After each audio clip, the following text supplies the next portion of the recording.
सारी की सारी आरएसएस के हिसाब से अस्मिता तो यही है कि गाड़ी में दो लोगों को जला दो, जिंदा जला दो, ये अस्मिता है। लेकिन अगर इसके ऊपर बात करोगे, अगर इसके ऊपर उंगली उठाओगे, अगर इसके ऊपर सवाल करोगे, अगर ये कहोगे कि इस देश के अंदर ये बर्दाश्त नहीं किया जाना चाहिए, तो फिर अस्मिता पे हमला शुरू हो जाता है। इनका पूरा कैंपेन शुरू हो जाता है, जो कल पार्लियामेंट में हमें दिखाई दिया। एक लफ्ज अडानी के बारे में ना कहा जाए, उनको कैसे महफूज रखा जाए, उस सारे घोटाले को कैसे दबा दिया जाए, इसके लिए ये इतना हंगामा किया जा रहा है। पहली बार, जहां आप हार जाते हैं वहां आप पूरी की पूरी सरकार को खरीद लेते हैं, ऑपोजिशन के लोगों को खरीद लेते हैं। तो ये कौन अकल रखने वाला कह सकता है कि ये डेमोक्रेसी के लिए बहुत अच्छी चीज है? जनता ने किसी को वोट दिए, जनता ने उन्हें चुन करके भेजा अपना रिप्रेजेंटेशन करने के लिए, और आपने उनको खरीद करके कुछ और ही रिप्रेजेंट कराना शुरू कर दिया। तो जो मोस्ट करप्ट लोग होते हैं, जब वो माफिया की तरह से ऑपरेट करते हैं और उनके हाथ में देश की पावर आ जाती है, तब वो इसी तरह से बाकी सबको बर्दाश्त नहीं कर सकते, कोई आवाज अपने खिलाफ बर्दाश्त नहीं कर सकते। माफिया हमारा ज्वाइन कर लो, तब कुछ ठीक है। तुम कितने भी बड़े गुंडे हो, तुमने कोई भी घोटाला किया हो, तुम कैसे भी हो, हमारे साथ आने के लिए अगर तैयार हो तो सब कुछ ठीक हो जाएगा। और अगर नहीं हो, आवाज उठा रहे हो, तब फिर हम ईडी का भी इस्तेमाल करेंगे, हम बुलडोजर का भी इस्तेमाल करेंगे, हम एनकाउंटर का भी इस्तेमाल करेंगे, हम जला भी देंगे, तो हम मार भी देंगे, हम सब कुछ करेंगे। जस्टिस लोहिया के साथ जो किया गया वो भी हमारे सामने।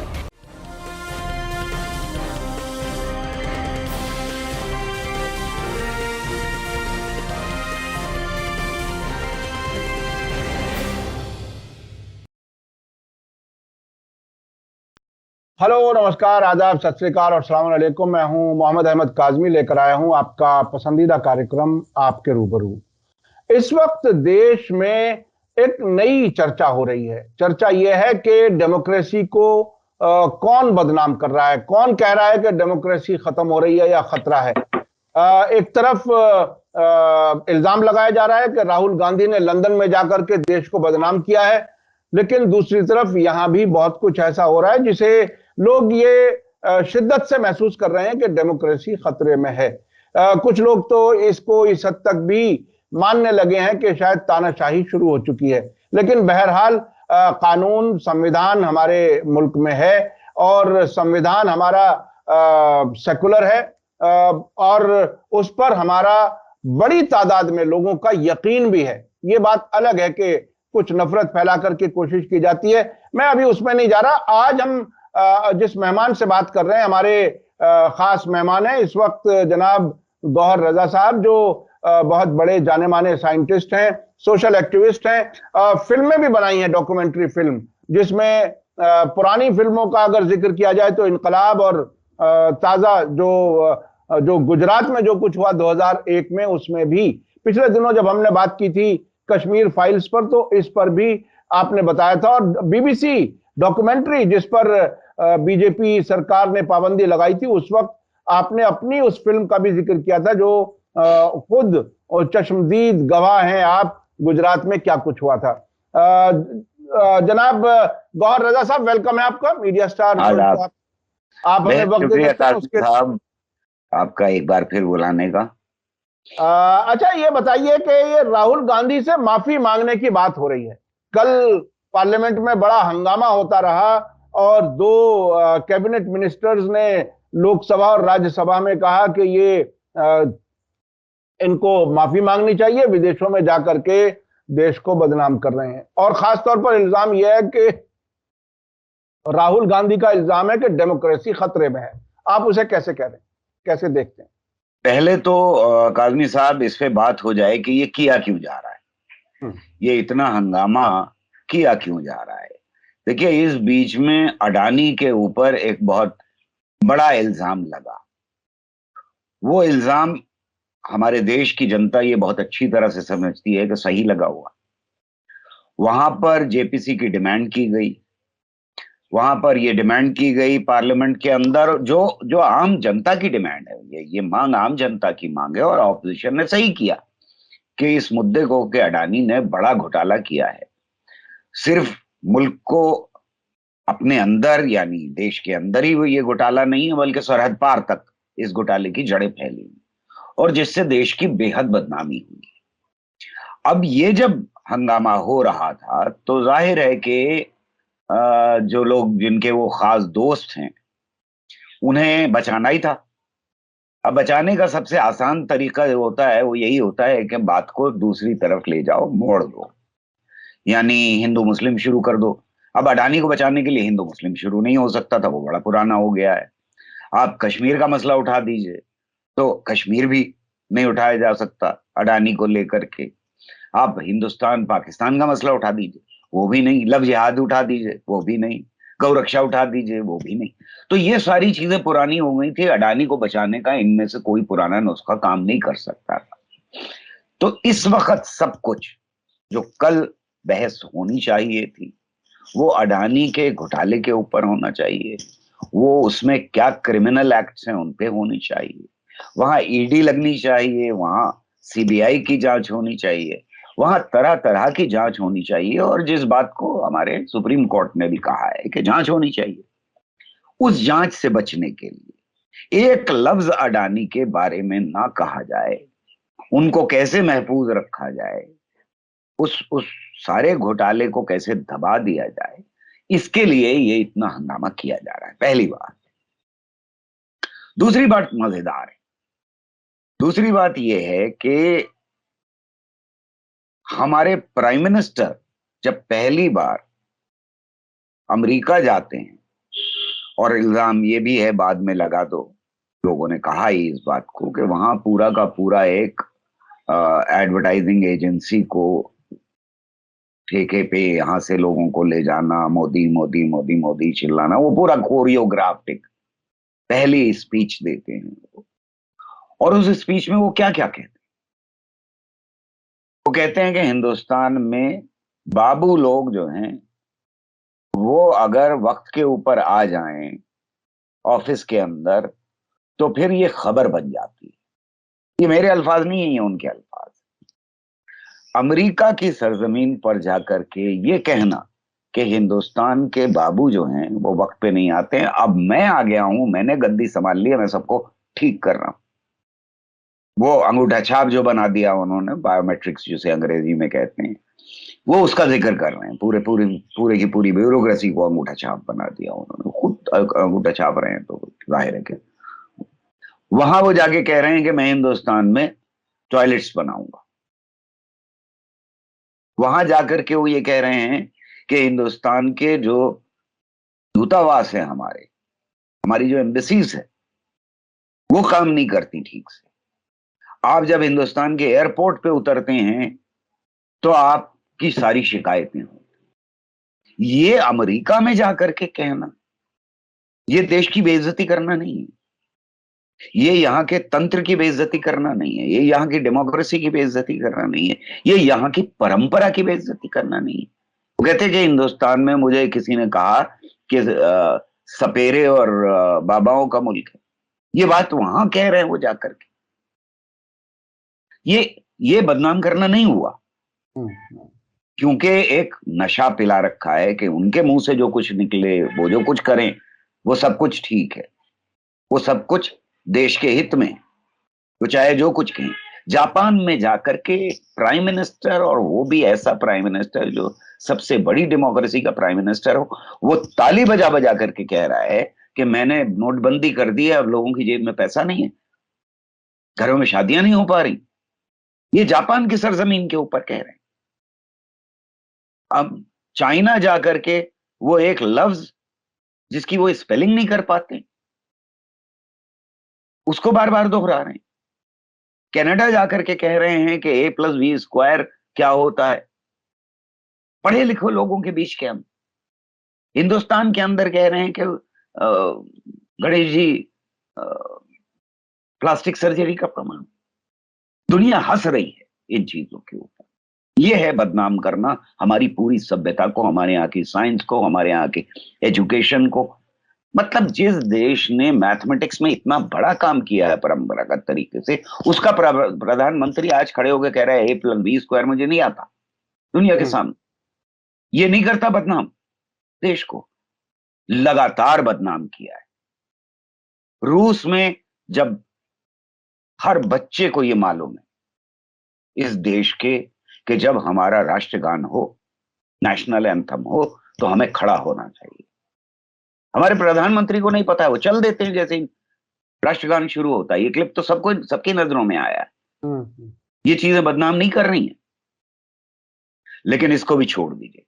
इसको मान लेते हैं कि किसी आदमी की गलती हो सकती, नहीं आता है, कोई बात नहीं। आप प्रधानमंत्री बन गए, आपको नहीं आता है। हालांकि पूरी की पूरी साइंटिफिक कम्युनिटी, इंटेलेक्चुअल्स आपके सामने मौजूद हैं जिनसे आप मदद ले सकते हैं अपनी स्पीच को ठीक करवाने के लिए, लेकिन आपको कोई इसका ख्याल नहीं है कि देश कैसे बदनाम हो रहा है। बात यह है कि जो क्रिमिनल है उसको तो आप छोड़ दीजिए, जिसने जुर्म किया है उसको तो आप छोड़ दीजिए, और जो जुर्म के लिए कह रहा है कि भाई जुर्म क्यों किया गया, ये गलतियां क्यों हो रही हैं, ये क्या गड़बड़ है, उसको आप कहें कि बदनाम कर रहे हो। यही तरीका इन्होंने, ये है मॉडल गुजरात का। अगर आपको याद हो तो 2002 के बाद जो कत्लेआम मचा, उसके ऊपर लोगों ने जब एतराज करना शुरू किया तो क्या कैंपेन चलाया था इन्होंने? गुजरात की अस्मिता के ऊपर हमला हो रहा है। यानी वो लोग जो रेप कर रहे थे वहां, वो लोग जो घर जला रहे थे, वो जो कत्लेआम कर रहे थे, वो अस्मिता पे हमला नहीं कर रहे थे। वही हमारी अस्मिता है इनके हिसाब से। सारी की सारी आरएसएस के हिसाब से अस्मिता तो यही है कि गाड़ी में दो लोगों को जला दो, जिंदा जला दो, ये अस्मिता है। लेकिन अगर इसके ऊपर बात करोगे, अगर इसके ऊपर उंगली उठाओगे, अगर इसके ऊपर सवाल करोगे, अगर ये कहोगे कि इस देश के अंदर ये बर्दाश्त नहीं किया जाना चाहिए, तो फिर अस्मिता पे हमला शुरू हो जाता है। इनका पूरा कैंपेन शुरू हो जाता है, जो कल पार्लियामेंट में हमें दिखाई दिया। मैं क्यों कह रहा हूं? इस वक्त जो वो इल्जाम लगा रहे हैं, वो दो तीन चीजें कह रहे हैं। एक तो ये कि राजनाथ सिंह और पीयूष गोयल ने एक तो ये कहा कि लोकतंत्र खत्म होने का आरोप लगा रहे हैं, यानी उनकी नजर में लोकतंत्र खत्म नहीं हो रहा है, कमजोर नहीं हो रहा है। उसके अलावा उन्होंने दो तीन और बातें कही हैं। पार्लियामेंट, मीडिया, जुडिशरी और सेना, इन सब पर राहुल गांधी आरोप लगा रहे हैं, इल्जाम लगा रहे हैं। यानी वो जिन जिन क्वार्टर्स से, जिन जिन जगहों से वो सपोर्ट शायद हासिल करना चाहते हैं, आप इसको किस तरह से देख रहे हैं? अगर वाकई कोई इल्जाम इस तरह का है, ये तो बहुत खतरनाक है, और अगर हकीकत है, क्या आप कैसे देख रहे हैं इसको? जी, मैं इसी पर ही आ रहा था। आपने सही कहा कि इस तरफ अब डिबेट को होना चाहिए हमारी, और देश की भी डिबेट को इस तरफ होना चाहिए। मैं समझता हूं कि राहुल गांधी ने स्पीच में अपनी वहां वो कुछ कहा है जो इस देश का बुद्धिजीवी 2014 के बाद से कह रहा है, लगातार इस खतरे की तरफ लगातार इशारा कर रहा है। इसमें क्या बात कही है राहुल गांधी ने? राहुल गांधी ने यह कहा है कि इस मुल्क में डेमोक्रेसी को खतरा है, नंबर एक। नंबर दो, ये मुल्क इतना बड़ा है कि यूरोप में अगर डेमोक्रेसी को खतरा पैदा हो जाए तो दुनिया में सब चिंतित हो जाएंगे, लेकिन उससे भी बड़ी जगह जो हिंदुस्तान है, अगर वहां खतरा है तो लोग चुप क्यों हैं? ये दो चीजें उन्होंने उठाई, और हम भी लगातार इस तरह की खतरात की तरफ इशारा करते रहे। इस मुल्क के 500, 1000, 2000 बुद्धिजीवियों ने लगातार लोगों को चेताने की कोशिश की है। इस मुल्क की जुडिशरी ने ये कहा है बाहर निकल के, जो अनप्रेसिडेंटेड है, दुनिया में कभी नहीं हुआ, हिंदुस्तान में कभी नहीं हुआ, कि जजेस बाहर निकलें और कहें कि डेमोक्रेसी को खतरा है। तो कोई नई बात तो राहुल गांधी ने नहीं कही, पहली बात तो ये। दूसरी बात यह है कि हमें साफ दिखाई दे रहा है कि मुल्क के अंदर लगातार जुडिशरी पर हमला हुआ, जो उन्होंने कहा भी। हमें यह मालूम है कि हमारे यहाँ मीडिया के ऊपर जिस तरह से कंट्रोल का पंजा सख्त होता चला गया है, और मीडिया आज सिर्फ एक ढोल की तरह से रह गया है इस गवर्नमेंट के। तो जाहिर है कि कमजोर हो रही।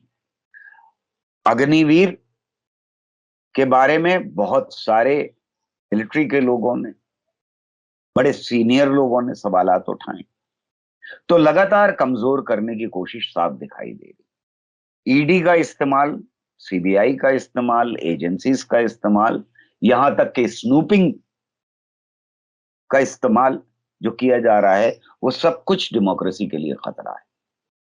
जिस तरह से लोगों की आवाज दबाई जा रही है, जिस तरह से वादा किया गया किसानों से कि उनको एमएसपी दिया जाएगा, उनको बेवकूफ बनाया गया, ये सारी चीजें हमें बता रही हैं कि डेमोक्रेसी को कमजोर करने की बेहद कोशिश की जा रही है।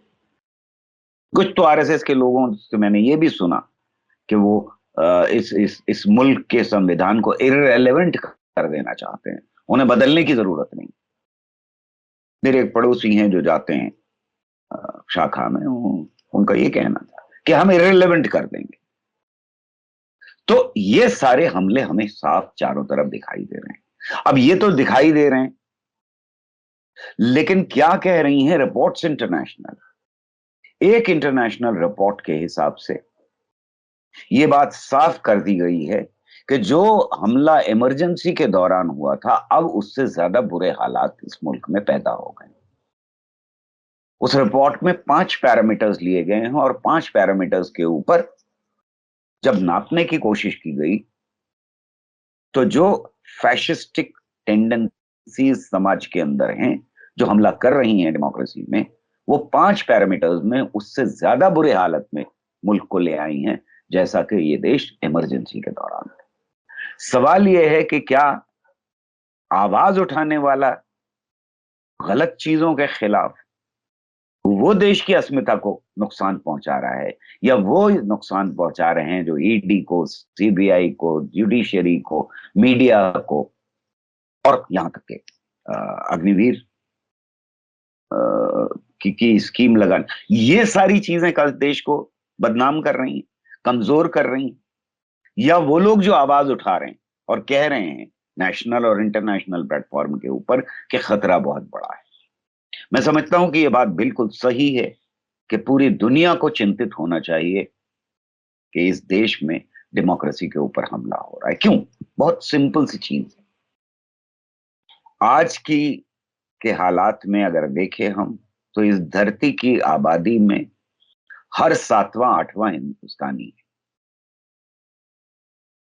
यानी 7 लोगों में से 1 आदमी इस देश का नागरिक है। इस धरती के नागरिकों को अगर देखें, तो अगर यहां कुछ होता है, वो अच्छा हो तो मानवता के लिए अच्छा है, वो बुरा हो तो मानवता के लिए बहुत खतरनाक है, पूरी मानवता के लिए। इसलिए यह सवाल सिर्फ हमारे देश का नहीं, ये पूरी मानवता का सवाल है। अगर यहां डेमोक्रेसी को धक्का पहुंचता है, तो पूरी मानवता की डेमोक्रेसी को धक्का पहुंचता है।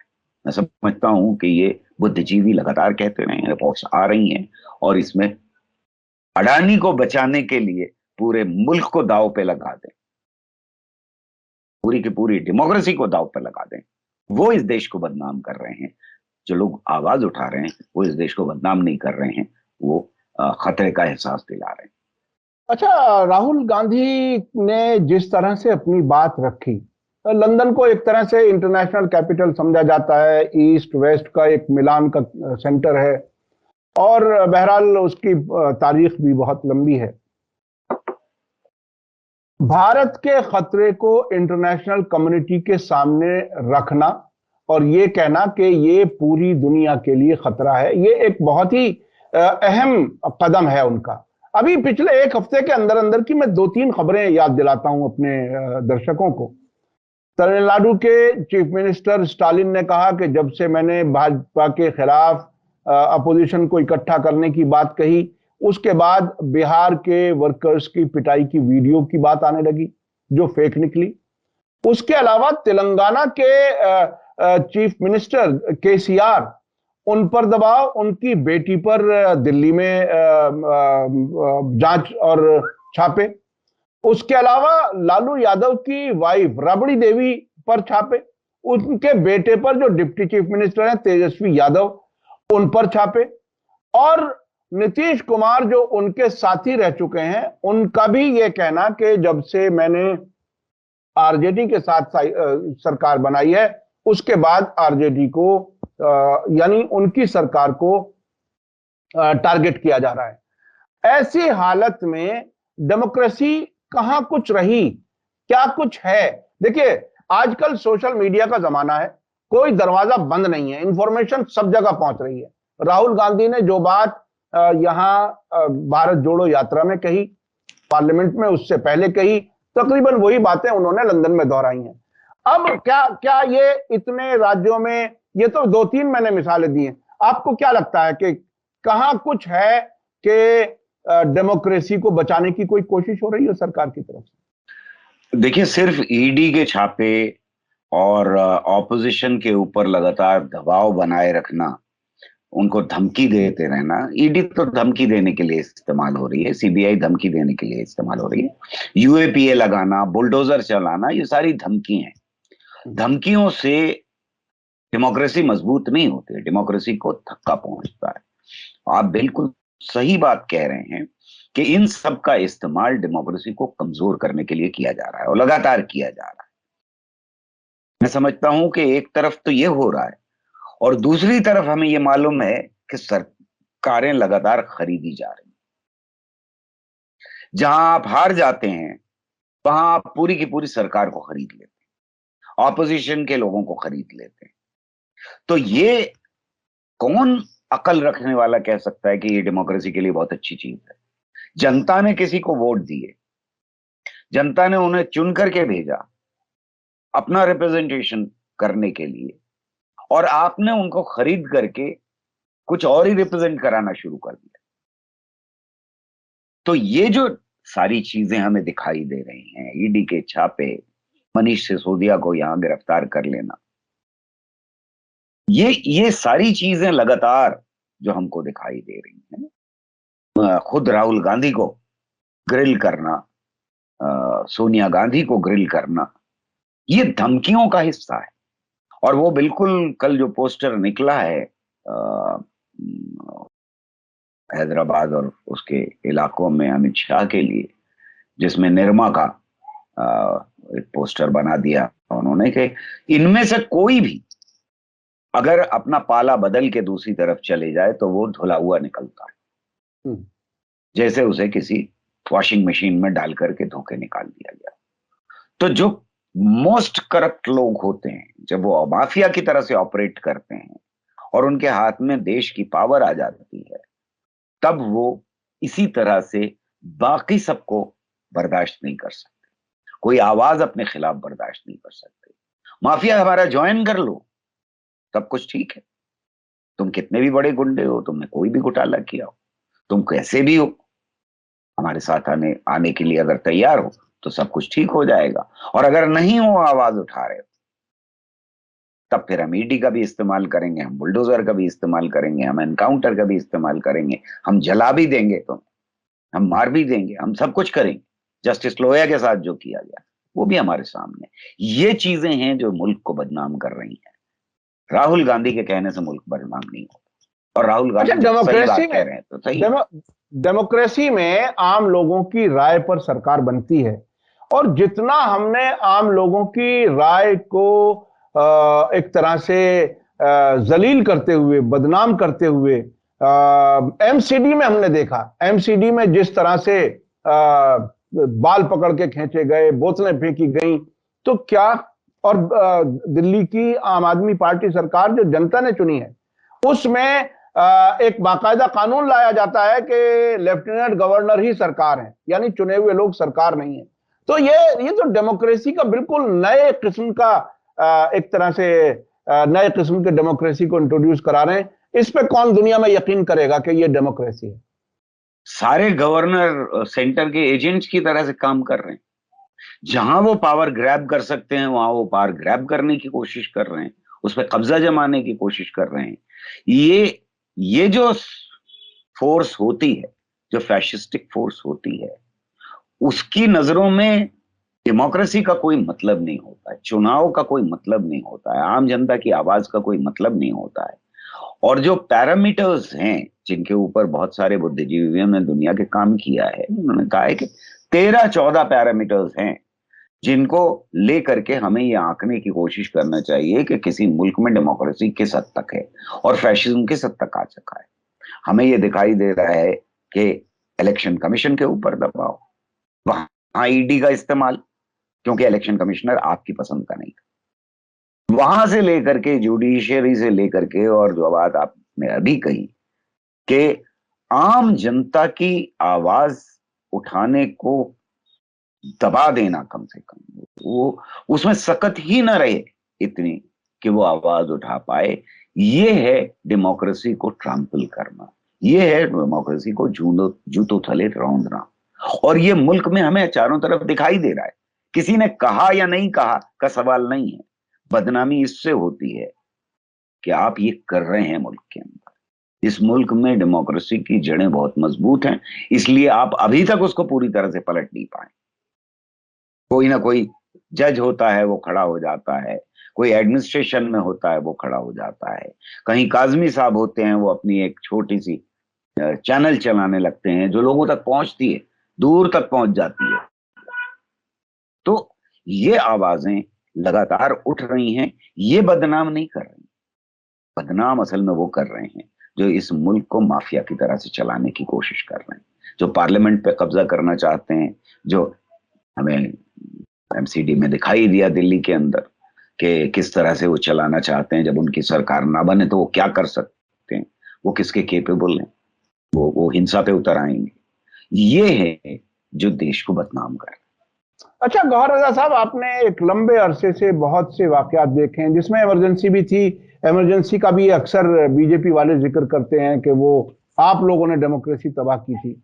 अब जो मैं बात आपसे जानना चाहता हूं वो ये कि ऐसे वक्त में एक तो वो लोग हैं जो अंधभक्त हैं उनको, और जो वो लोग हैं जो देश के संविधान को, सेकुलर इथोस को बचाना चाहते हैं, उन सभी को अगर आप कुछ मशवरा दें, उन अंधभक्तों को भी, कि वो क्या सोचें, क्या समझें, क्या गौर करें, और दूसरे लोग भी क्या कुछ करें, कोई अगर आप मशवरा दे सकें तो आखिर में। मैं समझता हूं कि एक कैटेगरी आपने छोड़ दी, जी जी। और वो है इनके पेड एजेंट्स, जो ट्रोल आर्मी है, जो पेड एजेंट्स हैं, जिनको इनकी बातों में कोई यकीन नहीं है, वो लोग एक अलग कैटेगरी में आते हैं। और उन्हीं की कैटेगरी में मैं उन लोगों को रखता हूं जो अपने प्रमोशन की वजह से, अपनी छोटी सी किसी एक बंगले में रहने की वजह से, या राज्यसभा की मेंबरशिप मिलने की वजह से, या गवर्नरशिप मिलने की वजह से इनका साथ खड़े। वो अंधभक्त नहीं, वो कॉम्प्रोमाइज कर रहे हैं फैशिज्म के साथ बहुत छोटी से छोटी चीजों के लिए। और मैं समझता हूं कि ऐसे लोग सबसे ज्यादा खतरनाक हैं। वो लोग इस देश को बेच रहे हैं। वो कहीं 2 रुपए की पर ट्वीट के ऊपर बेच रहे हैं, कहीं वो राज्यसभा की कुर्सी के लिए बेच रहे हैं, और कहीं वो गवर्नरशिप के लिए बेच रहे हैं, कहीं वो प्रमोशन के लिए बेच रहे हैं, कहीं वो दिल्ली यूनिवर्सिटी में उनको जॉब मिल जाए उसके लिए बेच रहे हैं। मेरे ख्याल में ये लोग सबसे ज्यादा खतरनाक लोग हैं। इस देश की जनता को इन लोगों से बचना चाहिए। जहां तक अंधभक्तों का सवाल है, उनके साथ कुछ नहीं किया जा सकता। वो मुट्ठी भर हैं, वो बड़े हिंसक हैं, उनकी आवाज बहुत ऊंची है, बहुत उनकी आवाज को हमारा मीडिया एम्पलीफाई लगातार करता रहता है। वो दौड़ करके फौरन कैमरे उनके साथ चले जाते हैं, वो नफरत फैला रहे हैं। इन लोगों का कुछ नहीं किया जा सकता मेरे ख्याल में। इनको सिर्फ सत्ता बदलने के बाद ये अपने बिलों में वापस चले जाएंगे। अगर सत्ता आज बदल जाए तो वो सारे के सारे लोग अपने बिलों में वापस चले जाएंगे। इस देश के उस तबके को जो डेमोक्रेसी से मोहब्बत करता है, देश से मोहब्बत करता है, इस देश के लिए जान देने का की जान की बाजी लगाने को तैयार है, उनसे जरूर मैं कुछ कह सकता हूं। क्योंकि बाकी दोनों से कुछ भी कहना बेकार की बात हो, वो बिल्कुल चिकने घड़े पे पानी डालने वाली बात हो। ये जो तबका है ये मेजॉरिटी में है, हम मेजॉरिटी में हैं इस देश का, कि लोकतंत्र से मोहब्बत करने वाला तबका जो है वो बहुत बड़ा है, मेजॉरिटी में है आज भी। और इसी वजह से आरएसएस की, बीजेपी की हिम्मत नहीं पड़ती है कि वो पूरी तरह से डेमोक्रेसी को खत्म कर पाए इस मुल्क में। मैं ये चाहता हूं कि ये तबका उठे, लगातार अपनी आवाज उठाता रहे। हमने अंग्रेजों से टक्कर ली है, इसी तबके ने अंग्रेजों से टक्कर ली है। इनकी कोई ज्यादा ऐसी बड़ी औकात नहीं है कि हम इनसे टक्कर नहीं ले सकते। इस मुल्क के अवाम अहिंसा का रास्ता अपना करके जब अंग्रेजों को, जो दुनिया का सबसे बड़ा और सबसे मजबूत शासन था, उसको हरा सकते हैं अपने मुल्क के अंदर, तो फैशिज्म को हराना कोई बहुत मुश्किल बात नहीं। बहुत बहुत शुक्रिया जनाब गौहर रजा साहब। आपने कहा कि फैशिज्म को हराना बहुत बड़ी बात नहीं है। मैं अभी कल एक छोटी सी वीडियो देख रहा था कि एक मुर्गा वो कुत्ते के मुंह पर जो है वो हमला करता है, और वो हमला करता है, उसके साथ ये बात, एक मैसेज बताई गई थी कि बताया गया कि अगर कोई मजलूम हिम्मत कर ले सामने खड़े होने की, तो दिखने वाला जो बड़ा दुश्मन है वो भी, उसे भी भागना पड़ता है। और ये जो आपने उम्मीद की बात बताई कि फाशीवाद को हराया जा सकता है, सिर्फ लोगों को खड़े होने की जरूरत है, सामने आने की जरूरत है। ये एक अफसोसनाक बात भी है कि एक वो तबका होता है जो उसे खुद कुछ पता नहीं होता उसे क्या करना है, और वो सिर्फ अपनी जान बचाने के लिए खामोश बैठा रहता है। मुझे लगता है कि उसे भी अब थोड़ा सा आवाज सामने लाने की जरूरत है, बताने की जरूरत है कि आखिर हम किस देश में पैदा हुए, हमारे क्या इख्तियारात और हुकूक हैं, हमें क्या कुछ मिलना चाहिए, और सभी को इज्जत के साथ जिंदगी गुजारने का हक है। उसमें ना कोई मजहब सामने आता है, ना कोई जाति सामने आती है। जो कोई भी उसमें बांट रहा है वो मुल्क को कमजोर कर रहा है। बहुत बहुत शुक्रिया जनाब गौहर रजा साहब। इसी के साथ मुझे दीजिए इजाजत। धन्यवाद, शुक्रिया। जय भारत, जय हिंद। मीडिया स्टार वर्ल्ड के और वीडियो देखने के लिए हमारे चैनल को सब्सक्राइब करें और सीधे नोटिफिकेशन पाने के लिए बेल आइकन दबाएं। और अगर हमारी खबर सच्ची और अच्छी लगे तो अपने व्हाट्सएप, इंस्टाग्राम, फेसबुक और ट्विटर अकाउंट पर जरूर शेयर करें।